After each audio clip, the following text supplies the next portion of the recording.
नाज़रीन अस्सलाम वालेकुम। खबरनामे में आपका खैर मकदम है। सबसे पहले नजर डालते हैं सुर्खियों पर। वजीर आला का मंगल को कलेक्टर्स के साथ अहम इजलास। नए रेवेन्यू एक्ट, म्युनिसिपल एक्ट और पंचायत राज एक्ट पर तबादले ख्याल का इम्कान।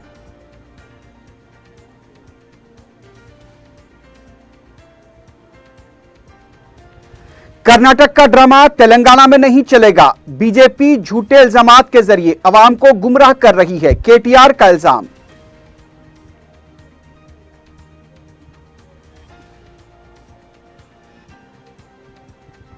शहर में बीजेपी की घर घर रुकनियत साजी मुहिम। टीआरएस कायदीन की रातों की नींद हराम हो चुकी है, सदर रियासती बीजेपी लक्ष्मण का दावा।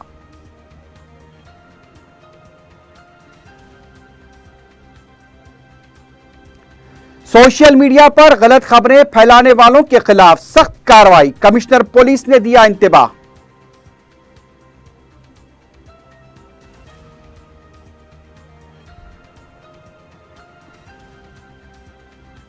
मलकाजगिरी पुलिस स्टेशन हुदूद में बदबख्ताना वाकया। नाकलब बेटे ने बाप का कत्ल करके लाश के टुकड़े कर दिए।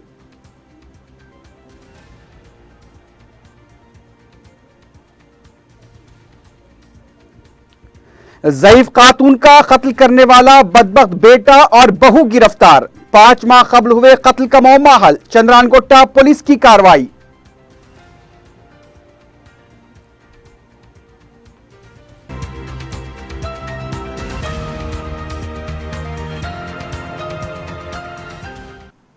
सुर्खियां आपने देखी, अब बढ़ते हैं खबरों की तफसील की जानिब।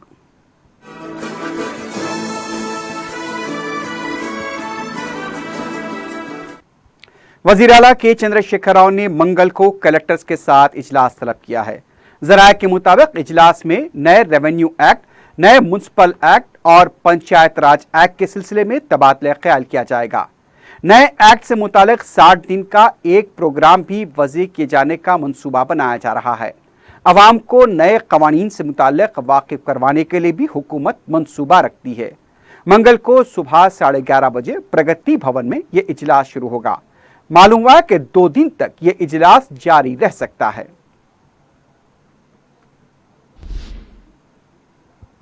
टीआरएस के कारगुजार सदर केटी रामाराव ने बीजेपी के कारगुजार कौमी सदर जेपी नड्डा की तरफ से केसीआर हुकूमत पर लगाए गए इल्जामात पर शदीद बरहमी का इजहार किया है।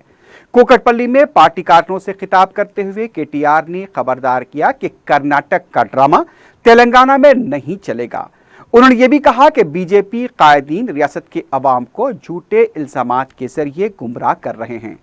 केटीआर का कहना था कि चंद लोग नहीं चाहते कि रियासत तेलंगाना तरक्की की समत गामजन हो और खुशहाल रहे।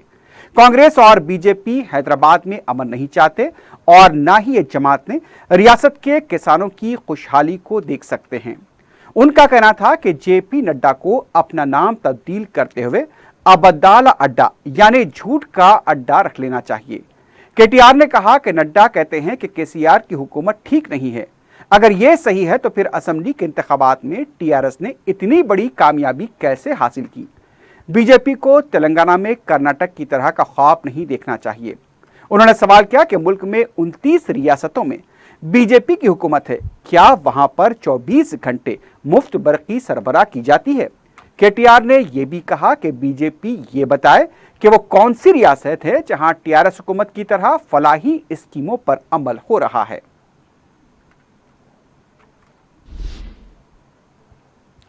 दूसरी तरफ वागलिंगमपल्ली में बीजेपी की तरफ से घर घर रुकनियत साजी मुहिम के तहत पीर के दिन कारगुजार कौमी सदर जेपी नड्डा ने हिस्सा लिया।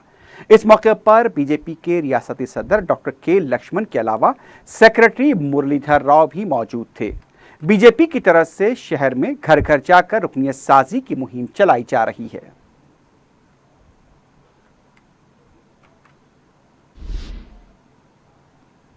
उधर टीआरएस के रुकन कौंसिल के प्रभाकर ने कहा कि बीजेपी के कौमी सदर जेपी नड्डा दूसरों की लिखी हुई स्क्रिप्ट को पढ़ रहे हैं। मीडिया से बात करते हुए प्रभाकर ने कहा कि सिर्फ रियासत में बीजेपी को मजबूत करने के लिए जेपी नड्डा टीआरएस हुकूमत पर तनकीदें कर रहे हैं। प्रभाकर ने कहा कि बीजेपी कायदीन को रियासती हुकूमत पर तनकीदें करने के बजाय मरकजी हुकूमत से रियासत की तकसीम जदीद बिल में किए गए वादों को पूरा करने के लिए कोशिश करनी चाहिए। उन्होंने सवाल किया कि मिशन भगीरथा में बदनवानियां हुई हैं तो वजीर आजम उसके इफ्तिताह के लिए क्यों आए। के प्रभाकर ने कहा कि बीजेपी की ड्रामेबाजियों से केसीआर खौफजदा नहीं होंगे।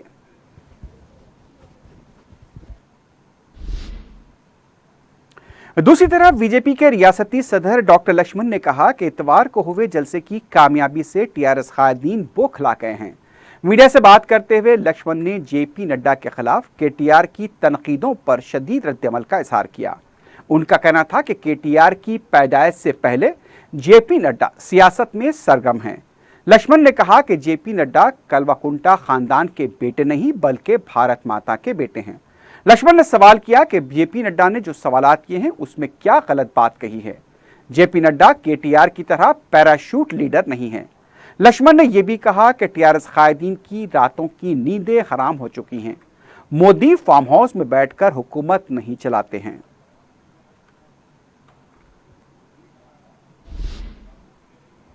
इस दौरान तेलंगाना कांग्रेस के सीनियर लीडर और कौमी सेक्रेटरी संपत कुमार ने बीजेपी के कौमी कारगुजार सदर जेपी नड्डा की तरफ से वजीर आला पर किए गए बदनवाने से मुतल्लिक़ रिमार्क्स को मुज़क्क़ा-खेज़ करार दिया। मीडिया से बात करते हुए संपत कुमार यानी के कहना था कि मरकज में इख्तिदार के बेजा इस्तेमाल पर टीआरएस ने कभी बीजेपी हुकूमत पर सवाल नहीं उठाए। उसी तरह टीआरएस भी रियासत में जिस तरह की हुक्मरानी कर रही है उस पर बीजेपी खामोश रही। उनका कहना था कि केसीआर हुकूमत पर जो भी जेपी नड्डा ने इल्जामात लगाए हैं वो कांग्रेस पार्टी पहले से कहती आ रही थी। उनका कहना था कि बदनवान अफराद के खिलाफ कार्रवाई की पूरी एजेंसियां मरकजी हुकूमत के पास है तो फिर केसीआर के खिलाफ कार्रवाई क्यों नहीं की जाती। उनका यह भी कहना था कि सोशल मीडिया पर केसीआर के खिलाफ रिमार्क्स करने पर मुकदमे दर्ज किए जाते हैं, जेपी नड्डा के खिलाफ क्यों कार्रवाई नहीं की जाती। संपत कुमार ने कहा कि अमित शाह का खूनी किरदार रहा है। बीजेपी के रियासती सदर लक्ष्मण को सोनिया गांधी पर तनकीद करने से पहले अपनी पार्टी के कौमी सदर के सियासी माजी को भी जहन में रखना चाहिए।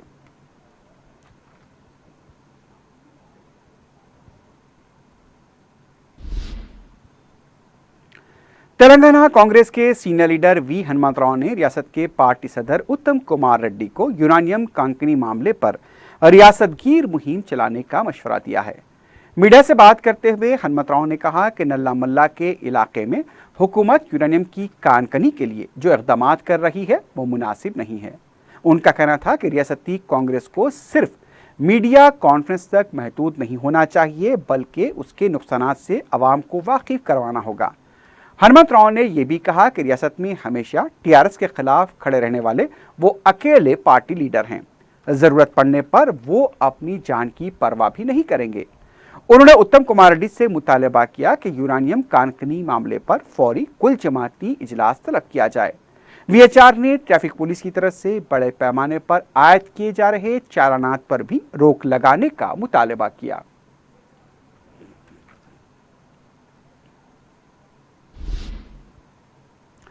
रियासती वजीर टी श्रीनिवास यादव ने हीरानगर गुड्डी मलकापुर का दौरा किया। उनके हमरा रुकन असम्बली कारवान कौसर महिउद्दीन भी मौजूद थे। इस मौके पर बलदिया के कचरा उठाने वालों के लिए अमकना व कम्युनिटी हॉल की तामीर और कचरे के कंपाउंड के लिए जगह की निशानदही की गई। इस मौके पर मुकामी मजलिसी कारकुन भी मौजूद थे।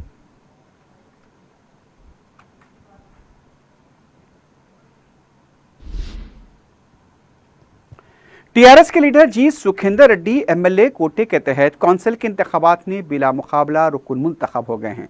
असम्बली के सेक्रेटरी नरसिम्हा चारलू ने उन्हें सर्टिफिकेट हवाले किया। इस मौके पर रियासती वज़रा जगदीश्वर रेड्डी, प्रशांत रेड्डी, रुकन पार्लियामेंट लिंगैया यादव के अलावा टीआरएस के अरकान मुकर्रना भी मौजूद थे। इस मौके पर जी सुखिंदर रेड्डी ने वज़ीर आला केसीआर और कारगुजार सदर केटी रामाराव से इजहार तशक्कुर किया। उनका कहना था कि केसीआर हुकूमत ने किसानों के साथ साथ समाज के हर तबके के लिए नुमाया खिदमात अंजाम दी हैं।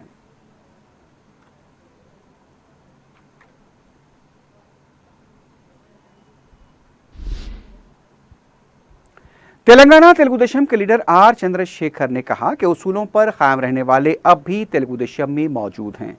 मीडिया से बात करते हुए आर चंद्रशेखर ने कहा कि आज बीजेपी वाजपेयी के उसूलों को फरामोश कर चुकी है। उनका कहना था कि असेंबली इंतखाबात में 105 नशिस्तों पर जमानत गंवाने वाली बीजेपी को बड़े दावे और बातें नहीं करनी चाहिए। तेलुगु देशम लीडर ने इस यकीन का इजहार किया कि तेलुगु देशम छोड़ने वाले एक दिन जरूर वापस लौट आएंगे। उन्होंने सवाल किया कि केसीआर हुकूमत पर बदनवानियों के इल्जामात लगाने वाले जेपी नड्डा में हिम्मत है तो केसीआर हुकूमत के खिलाफ तहकीकात करें। माह मुहर्रम के दौरान मौसर पुलिस इंतजामात को यकीनी बनाया जाएगा। मीडिया से बात करते हुए city police commissioner Anjani Kumar ने ये बात बताई। उनका ये भी कहना था कि जिस सिलसिले में सोशल मीडिया पर जिस तरह की खबरें फैलाई जा रही हैं, ऐसे अफराद के खिलाफ सख्त कार्रवाई की जाएगी। शहर के एक शादी खाने में मुहर्रम के इंतजामात के सिलसिले में जायजा इजलास मुनक्किद हुआ। मजलिस के अरकान मुक़र्रना सैयद अहमद पाशा खादरी, रियाजुल हसन अफंदी, रुकन वक्फ बोर्ड मौलाना निसार हुसैन हैदर आगा के अलावा मुख्तलिफ शियामात निगरोहान के नुमाइंदों ने शिरकत की। रुकन असम्बली सैयद अहमद पाशा खादरी ने बताया कि मजलिस की तरफ से मुमकिन ताउन किया जाएगा। कमिश्नर पुलिस ने सोशल मीडिया के ग्रुप्स के एडमिन्स को भी खबरदार किया कि झूठी खबरें फैलाने पर सख्त कार्रवाई की जाएगी। कमिश्नर पुलिस ने कहा कि पुलिस आवाम के लिए है और अमन व कानून को मुतासिर करने वालों को बख्शा नहीं जाएगा। जैसा कि आप जानते हैं, इस बार मुहर्रम के साथ गणेश का भी बंदोबस्त है और हर साल की तरह हमारे हिंदू भाई, मुस्लिम भाई सभी लोग मिलकर एक दूसरे के इमोशंस को, रिलीजियस फीलिंग्स की कद्र करते हुए, उनकी इज्जत करते हुए अपने अपने तरीके से सभी काम करेंगे। ऐसे मौके पे खास करके कुछ लोगों को मैं अपील करना चाहता हूं जो कभी कभी कोई फॉल्स न्यूज, फेक न्यूज या दूसरे देश के वीडियो को व्हाट्सएप पर देखकर घबरा जाते हैं। ऐसी बात नहीं है। ये उन सब वीडियो का हिंदुस्तान और हैदराबाद से कोई मतलब नहीं है। कुछ वीडियो जो पुराने 10 साल पहले इराक में क्या हुआ, चेचनिया में क्या हुआ, बोस्निया में क्या हुआ, इन सब का वीडियो को डाउनलोड करके कुछ शरारती लोग शैतानी करना चाहते हैं। उनके मंसूबों को हम आगे नहीं बढ़ने देंगे और खास करके उन तमाम व्हाट्सएप ग्रुप के एडमिनिस्ट्रेटर्स को मैं आगाह करता हूं कि अगर उनके एडमिनिस्ट्रेशन के तहत इस तरह की कोई वीडियो का फॉरवर्डिंग हुआ तो कानून के नजर में आप गुनाहगार साबित होंगे। ऐसा वीडियो को आप न तो फॉरवर्ड करें और न तो उसके बारे में चर्चा करें। अगर आपको किसी तरह का डाउट या कुछ हेजिटेशन है तो हमारे लोकल पुलिस ऑफिस में जाएं, पुलिस स्टेशन में, उनको बताएं। महकमे डिस्ट्रिक्ट माइनॉरिटी वेलफेयर की तरफ से साल 2019-20 के सब्सिडी लोन के लिए अक़लियती तबके के ईसाइयों से दरखास्तें तलब की गई हैं। 21 से 55 साल की उम्र के अफराद दरखास्तें दाखिल कर सकते हैं। महकमे के ओहदेदार ने बताया कि दरखास्त गुजार की सालाना आमदनी शहरी इलाके में 2 लाख रुपए से कम होनी चाहिए, जबकि देही इलाकों में 1.5 लाख रुपए सालाना आमदनी होनी चाहिए। दरखास्त फॉर्म 24 अगस्त तक दाखिल किए जा सकते हैं। दरखास्त फॉर्म www.tsobmms.cg.gov.in पर दाखिल की जा सकती हैं।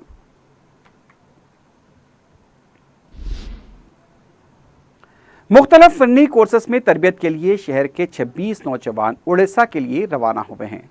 वक्फ बोर्ड की तरफ से इन नौजवानों की तरबियत के लिए अखराजात अदा किए जा रहे हैं।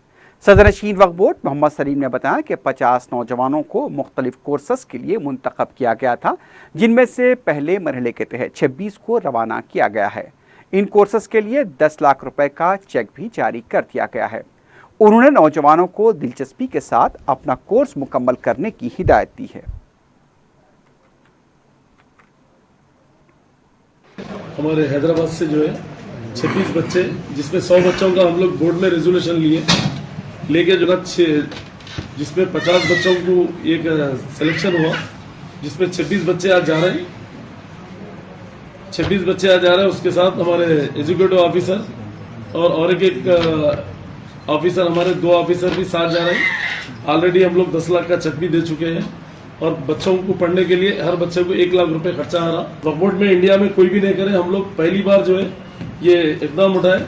इसमें असद साहब वगैरह सब पूरे ऑल मेंबर्स मिलके जो है ना, इसको सीईओ वगैरह हमारे शाहनवाज कासिम साहब भी थे, सीईओ वगैरह हम लोग सब मिलके एक डिसीजन लेके फिर वो यूनिवर्सिटी को भी जाके आए, हमारे लोग देख के करके आके जो है ना, फिर हम ऑलरेडी उनको 10 लाख का चेक भी दे दिए बीच में हम लोग। रुकन असम्बली बहादुरपुरा मोहम्मद मौजम खान ने नवाब साहब कुंटा डिवीजन में मुख्तलिफ तरक्याती कामों का इफ्तिताह अंजाम दिया। मीडिया से बात करते हुए उन्होंने बताया कि 40 लाख रुपए की लागत से CC road, water line, NP2 pipeline के अलावा बर्की केबल्स बिछाने का काम किया गया है। इस मौके पर मजीसी कॉरपोरेटर्स और कारकुनों के अलावा दूसरे भी मौजूद थे।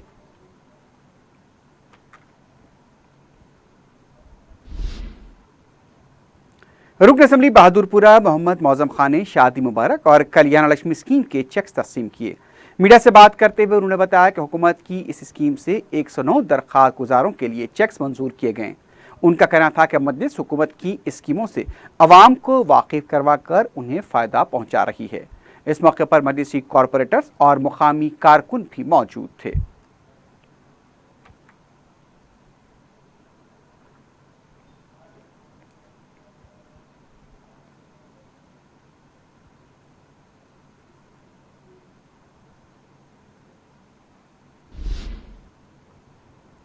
रुकन असम्बली कारवान कौसर महिउद्दीन ने शादी मुबारक और कल्याण लक्ष्मी स्कीम के 150 चेक्स तकसीम किए। गरीब और मुस्तहक लड़कियों की शादियों के लिए रियासती हुकूमत की तरफ से शुरू की गई इस स्कीम से महबूब कॉलोनी और टप्पा चबूतरा इलाके के दरख्वास्त गुजारों ने इस्तेफादा किया। इस मौके पर मुकामी मजलिसी कारकुन भी मौजूद थे।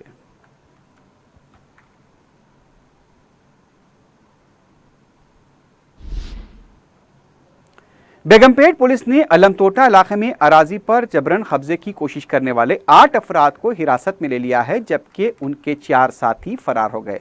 इस सिलसिले में अराजी के मालिक विजय भास्कर रेड्डी ने पुलिस में शिकायत दर्ज कराई थी। पुलिस ने 12 अफराद के खिलाफ केस दर्ज किया। हिरासत में लिए गए अफराद में मोहन रेड्डी, मुजम्मिल के अलावा उनके 6 साथी शामिल हैं। जिन अफराद के खिलाफ मुकदमा दर्ज किया गया है उनमें 2 खुदसाख्ता रिपोर्टर्स भी शामिल हैं। पुलिस को मफरूर अफराद की तलाश है।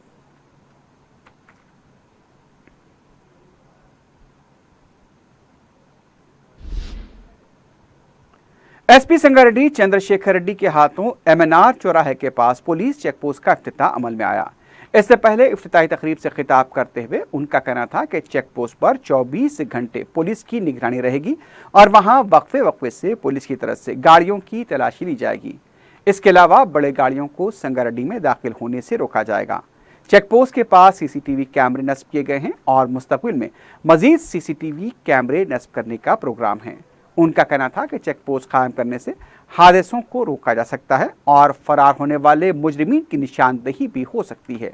चेक पोस्ट के क़याम के लिए आर एजुकेशन ट्रस्ट की तरफ से ताउन किया गया था। इस मौके पर DSP Sangareddy Sidhar Reddy, circle inspector traffic Sanjeev Kumar के अलावा सब इंस्पेक्टर सुभाष रेड्डी और वेंकट राजू भी मौजूद थे।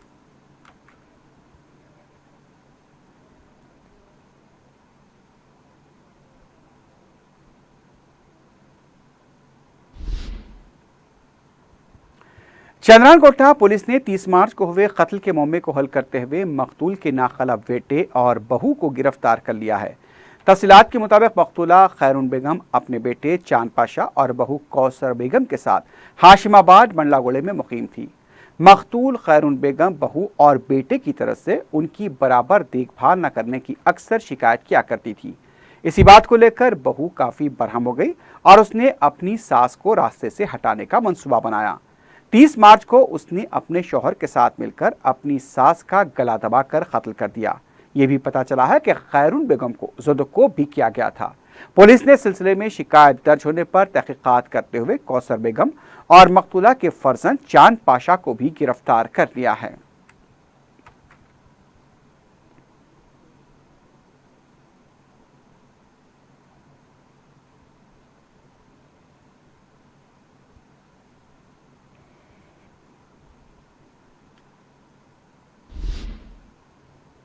दूसरी तरफ मलकाजगिरी पुलिस स्टेशन हुदूद में पेश आए बदबख्ताना वाक़े में नाखलफ बेटे ने अपने बाप का कत्ल करने के बाद उसकी लाश के टुकड़े कर दिए।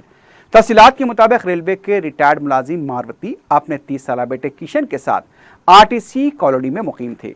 जरा के मुताबिक किशन बुरी आदतों का शिकार हो चुका था और इस बात को लेकर बाप और बेटे के दरमियान अक्सर बहस और तकरार भी हुआ करती थी।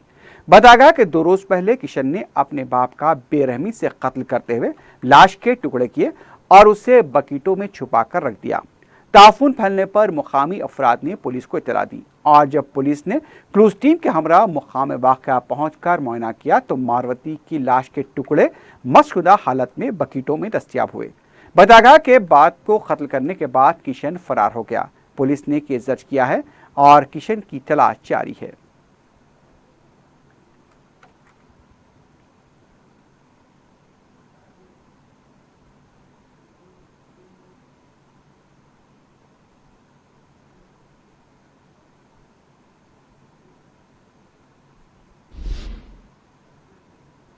फतेह नगर के राजीव नगर कॉलोनी में एक शख्स की मुश्तबा हालत में मौत वाक़ हो गई है। 30 साला मुर्तज़ा अली नामी शख्स अपने 2 दोस्तों के हमरा मकान में मौजूद था। वाजिद और जहांगीर नामी दोस्तों ने बताया कि बात नहीं करते करते दूसरे कमरे में गया और साड़ी गले से बांधकर पंखे से लटक कर फांसी ले ली। मुतवफ़ी मुर्तज़ा अली के अफराद ख़ानदान ने उसकी मौत पर शुबे का इजहार किया है। उन्होंने बताया कि ना तो पंखे की कोई पट्टी टेढ़ी है और ना ही लटकने के कोई आसार। बताया जाता है कि मुतवफ़ी मुर्तज़ा अली ने 2 शादियां की थी और दूसरी शादी के बाद वो आपसी झगड़ों में उलझा हुआ था। पुलिस मुख्तलिफ ज़ावियों से इस वाक़े की तहक़ीक़ात कर रही है।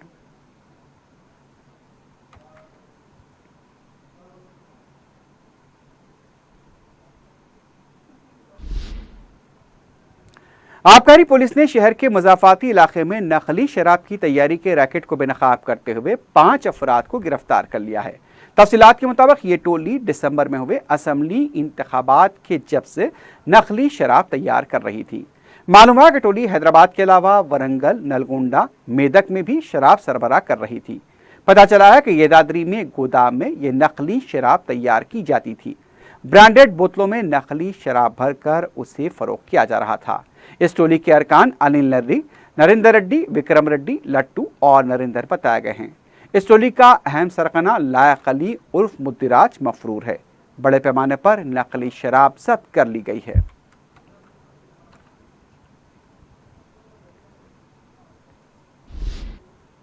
आखिर में सुर्खियों पर एक बार फिर नजर डालते हैं। वजीर आला का मंगल को कलेक्टर्स के साथ अहम इजलास। नए रेवेन्यू एक्ट, म्युनिसिपल एक्ट और पंचायत राज एक्ट पर तबादला ख्याल का इम्कान।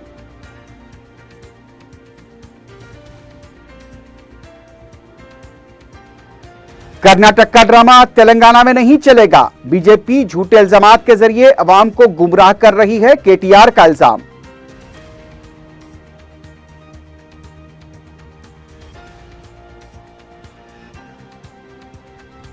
शहर में बीजेपी की घर घर रुकनियत साजी मुहिम। टीआरएस कायदीन की रातों की नींद हराम हो चुकी है, सदर रियासती बीजेपी लक्ष्मण का दावा।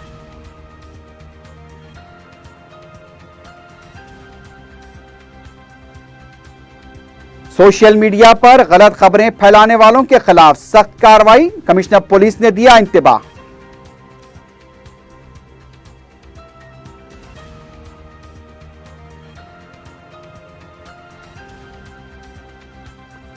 मलकाजगिरी पुलिस स्टेशन हुदूद में बदबख्ताना वाकया। नाकलब बेटे ने बाप का कत्ल करके लाश के टुकड़े कर दिए।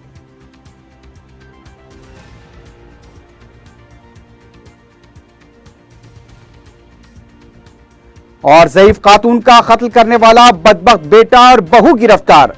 5 माह कबल हुए कत्ल का मामला हल, चंद्रानगोट्टा पुलिस की कार्रवाई।